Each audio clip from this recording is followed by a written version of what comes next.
Teve uma época, lá aquele povo antigo, estrangeiro, né? O Ceará tinha muito português, tinha muito português, alemão, e aqueles antigos, aqueles coronel, eles não, eles não queriam deixar nada para ninguém, a não ser propriedade, essas coisas. Mas assim, se eles tivessem ouro, prata naquele tempo, aquelas moedas de ouro que vinham do estrangeiro, que vinha da França, da Inglaterra, Portugal mesmo. Aliás, Portugal não vinha muito, porque eles queriam levar para lá, né? Então, eles o que eles faziam? Enterravam. Aí depois ficava vagando. Vagando lá, pedindo para as pessoas desenterrar. Se chama botija.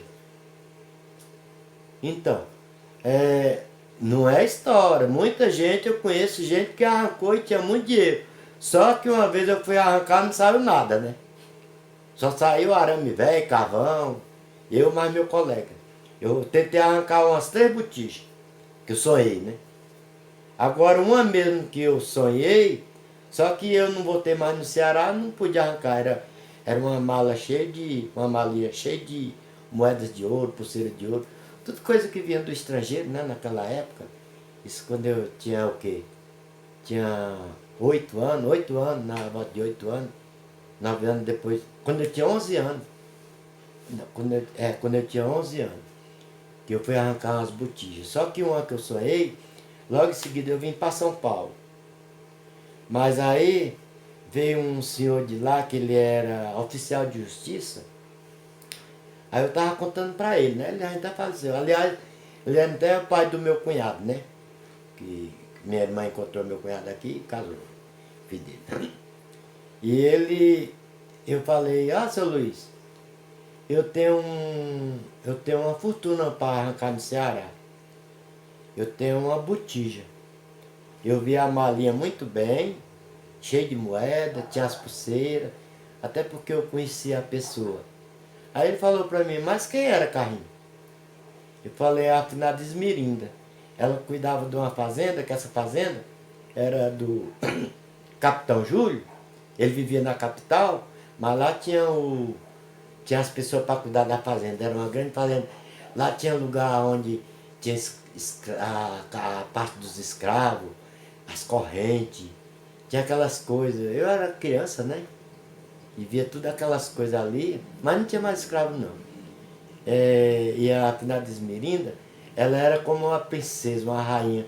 Quando ela ia na cidade, na missa, parecia uma rainha. Era uma rainha com aquela joia e tudo, né? E ela morreu e enterrou tudo. Até porque ela era só, né? Não tinha ninguém. E eu ganhei essa botija. Aí o seu Luiz, quando veio para São Paulo, falou, Carrinho, tu é o dono daquela botija, todo mundo fala, todo mundo peleja para arrancar e não acha nada. Falei, pois eu sei tudo aonde era o quarto da finada Esmirinda, sei tudo. Ela me deu para me tirar, para ela se salvar. Mas aí o tempo foi passando, aí ele falou assim, Carrinho, falei, mas agora, seu Luiz, isso já está também com uns 20 anos, né? Mas está mais ou menos com uns 20 anos que o seu Luiz veio para São Paulo. Mas a história da botija já está com mais de 50 anos, mais de 60. Está com mais de 60. E ele falou, não, Carrinho, se tu quiser ir, nós vamos lá. O Raimundo Luzia, que é o capataz da fazenda, diz que hoje é tudo fechado lá, o quarto da finada Esmirinda, é tudo cheio de corrente, aquelas correntonas de antigamente, uns cadeadão grandes, é tudo trancado, porque ninguém pode entrar lá. Só se for mesmo que nem você ganhou a botija. Eles pelejaram já para arrancar e tudo. Falei, não, acho que eu não sei se eu ainda vou no Ceará. E passou o tempo, ó. E já se foi 54 anos que eu estou aqui em São Paulo.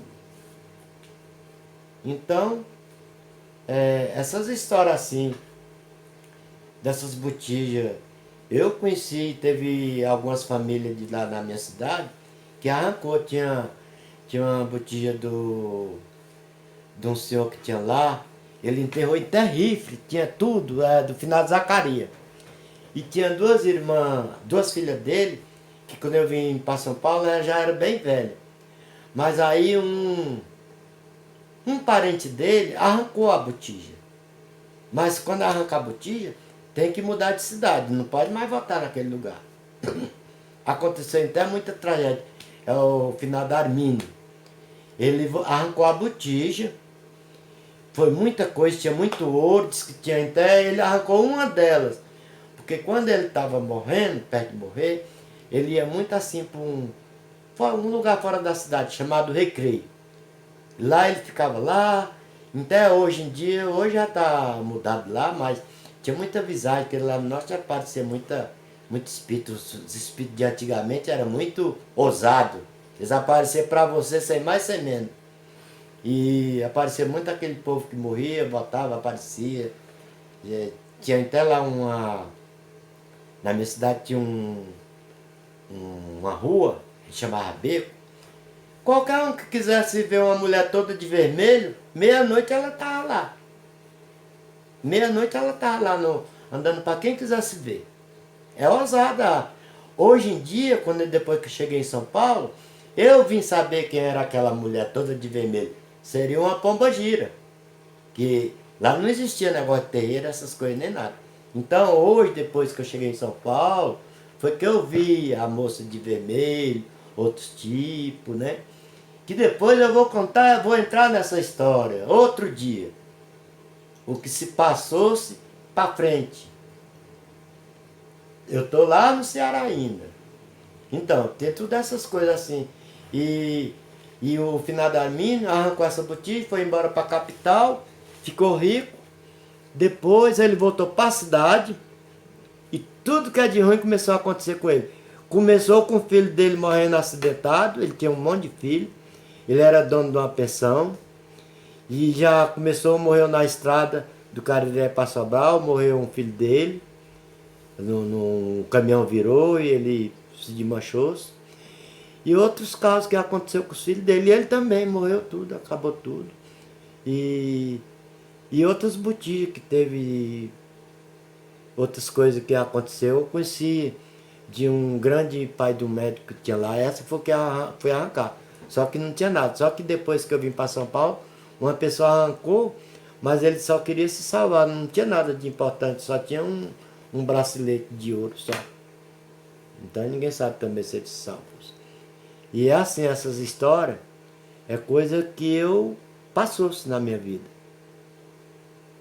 Agora, eu vou contar outras coisas que se passaram depois.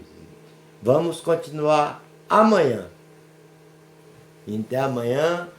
E um abraço para todos e um beijo.